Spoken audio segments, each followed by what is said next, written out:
Are you thinking about relocating to Los Angeles? Before you book that one-way flight, I need to share something important. Every year, I work with people moving here from all over the country. New York, Chicago, Texas, even overseas. And while it's always exciting, I see the same mistakes over and over again.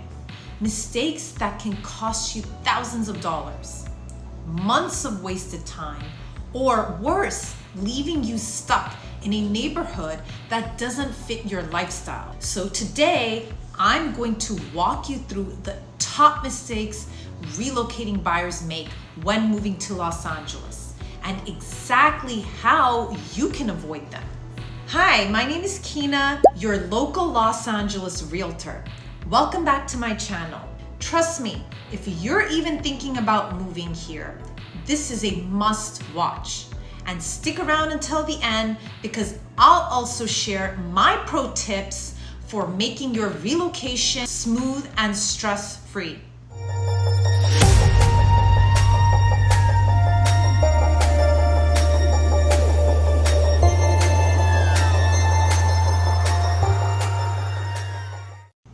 Mistake number one, not researching neighborhoods properly. One of the biggest mistakes is not researching neighborhoods properly.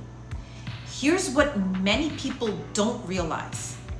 Los Angeles isn't just one city. It's really a patchwork of more than 80 neighborhoods, each with its own vibe, price point, and lifestyle. For example, Venice is totally different from Pasadena. Santa Monica is nothing like Silver Lake. And if you only know LA from movies or TV, you might think, oh, I'll just move near Hollywood. It looks so cool. But day-to-day life there is very different from the image you see on screen. I had a client move here from Boston. They originally wanted to live in downtown Los Angeles because they thought it would be like Boston's Back Bay. Walkable, historic, and charming.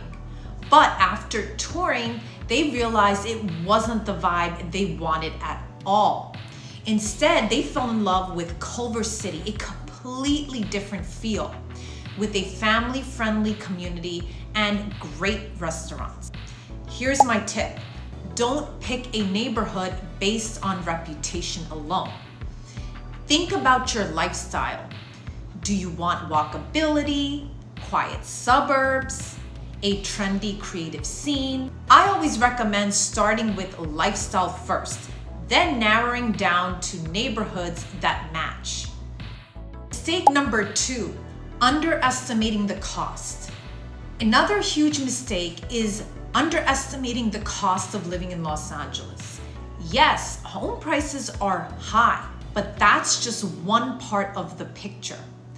Relocating buyers are often surprised by additional costs such as higher utility bills, especially during hot summers.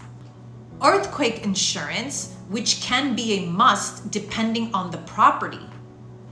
Commuting costs, gas, parking, and tolls can all add up fast. And of course, lifestyle costs. Eating out, gym memberships, childcare, it can all be more expensive than you expect. I worked with a family relocating from Texas. Their mortgage here was about what they expected, but they hadn't factored in $2,500 a month for childcare per kid and earthquake insurance, which was $2,750 a year. Suddenly, their budget felt a lot tighter than they planned. Here's my tip. Break down a monthly budget that includes everything: mortgage or rent, utilities, insurance, transportation, food, and entertainment. This way, you won't feel blindsided after you move in. Mistake number three, renting without a plan or buying too fast.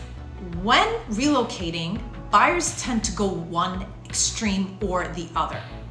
Some rent indefinitely thinking they'll figure it out later. But then years pass, prices rise, they feel stuck renting forever. Others buy too quickly, jumping into a house without really exploring neighborhoods, and end up regretting it. Both can be costly. A client of mine from Chicago rented here for almost 3 years before buying, thinking prices would drop. Instead, prices in their dream neighborhood went up 20%. On the flip side, another client from Florida rushed into buying in an area that didn't fit their lifestyle, and within a year, they wanted to sell. So here's my tip. Find a balance. Renting short-term for 6 months can be a great way to explore Los Angeles, but have a clear buying timeline if home ownership is your goal. Mistake number 4, ignoring commute times and traffic. Now, let's talk about the elephant in the room. Los Angeles traffic. Yes, the jokes are true. Relocating buyers often underestimate just how much commute times will impact their daily lives. For example, you might find a beautiful, affordable home in Northridge, but your job is in Santa Monica. That's potentially a 2-hour drive each way during rush hour. That's 4 hours a day in traffic, not exactly the Los Angeles dream. Here's my tip. Always test your commute at the time you'd actually be driving. And if you're working remote, great. That opens up a lot more options. But if you'll be commuting, prioritize location even over the size of the home.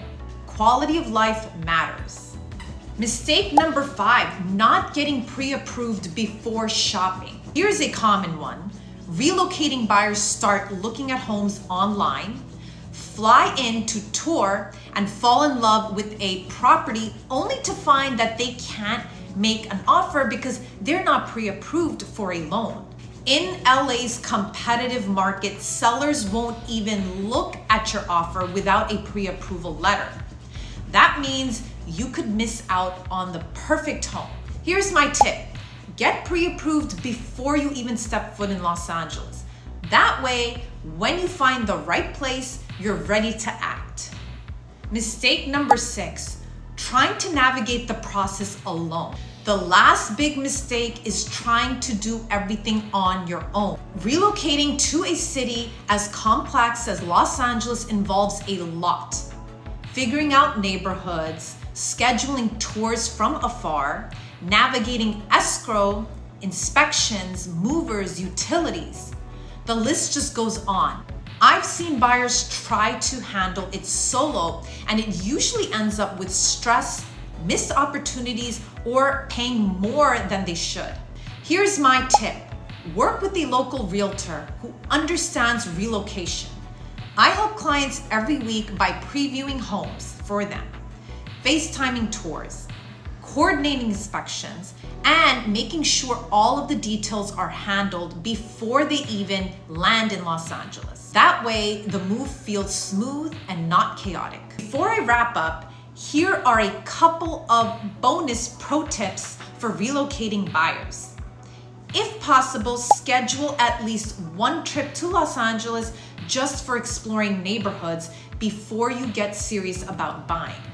Consider temporary housing or a short-term rental to give yourself flexibility. And don't forget to factor in lifestyle.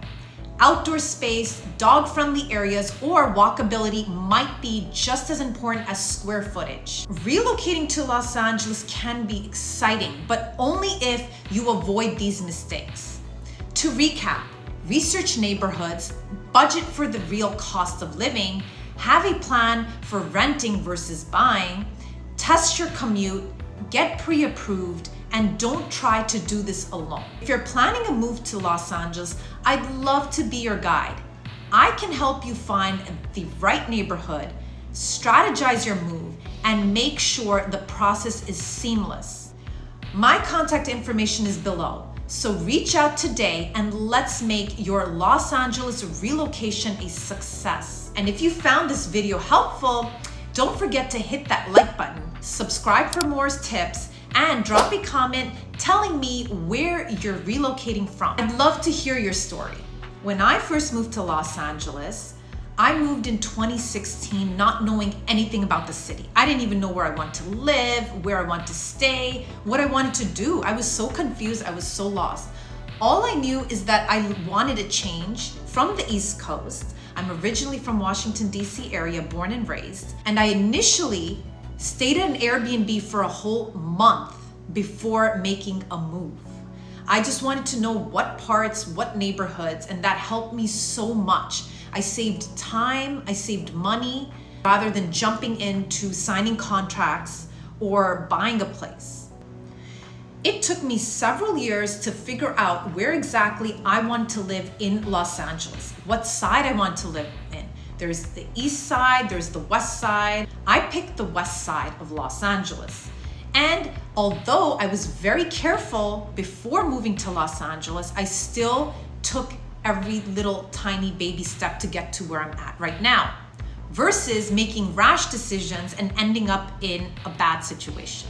That's why I'm here to talk about my experiences, share them with you guys, and hopefully you can all share your experiences with me, and I'd love to help you because once again, I've been in that situation, moving from the East Coast to the West Coast. Thanks for watching, and I'll see you on the next one.